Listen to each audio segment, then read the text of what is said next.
Pourquoi le ciel est bleu? Pourquoi l'on vit mieux à deux? Pourquoi l'argent et le pouvoir rendent des amis dangereux? Alors, les digressions dans l'after, qu'est-ce que ça dit sur l'after et sur notre manière d'écouter l'after?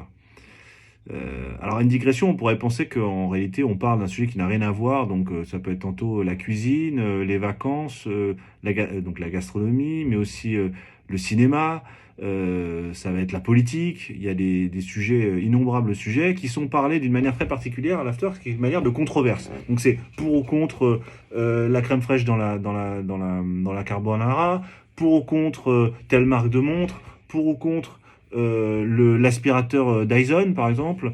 Bref, c'est cette espèce de joie de la conversation qui continue et qui en fait ressemble beaucoup à la conversation de football, mais sur d'autres sujets. Et c'est une manière de footballiser, si je peux dire, d'autres sujets. Et donc la digression, en réalité, elle dit beaucoup de choses. Contrairement à ce qu'on peut penser, c'est pas vraiment un détour. C'est un détour pour mieux connaître l'intervenant. La digression, elle dit beaucoup sur nos goûts, sur nos croyances. Peut-être même qu'elle en dit beaucoup plus que sur notre discours sur le football, qui est peut-être plus convenu ou qu'on a peut-être plus l'habitude d'entendre. En revanche, savoir ce que pense un tel, Daniel, Gilbert, Nico, Walid, Stéphane sur la carbonara ou sur quel type de montre il faut porter à Noël ou quel type de pull il faut porter. Par exemple, ce pull pourrait faire parfaitement l'objet d'une digression, pour ou contre le pull blanc. Est-ce qu'il faut être bronzé pour porter un pull blanc? Est-ce qu'on a le droit de porter un pull blanc en hiver? En même temps, on va pas porter un pull blanc en été, ça sert à rien. Voilà, donc vraiment une conversation qui va fuser. Je sens qu'il va y avoir déjà vont se présenter deux écoles. D'un côté, ceux qui sont plutôt pull beige, plutôt ambiance pastel, et les autres qui vont plutôt être du côté de la couleur, donc pull rouge, pull blanc, pull bleu marine, ou pull bleu électrique, si je puis dire. Voilà, donc on va partir sur 10 minutes sur pour ou contre le pull blanc. Voilà, donc je trouve ça intéressant.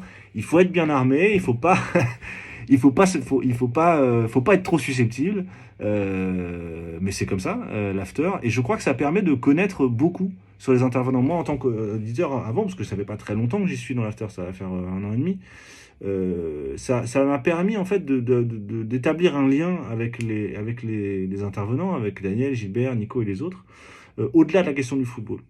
Et je crois que c'est comme ça qu'on se fait des amis en fait. C'est en parlant de ses goûts, en parlant de choses qu'on connaît, et de partager un peu les émerveillements sur tel ou tel sujet, telle ou telle sauce, mais tel ou tel aussi film, ou telle chose. Et je crois que ça explique beaucoup, je crois, le lien affectif très fort qu'entretiennent les auditeurs avec cette émission. Voilà. Évidemment, moi c'est ma zone de confort, hein, vous l'avez compris.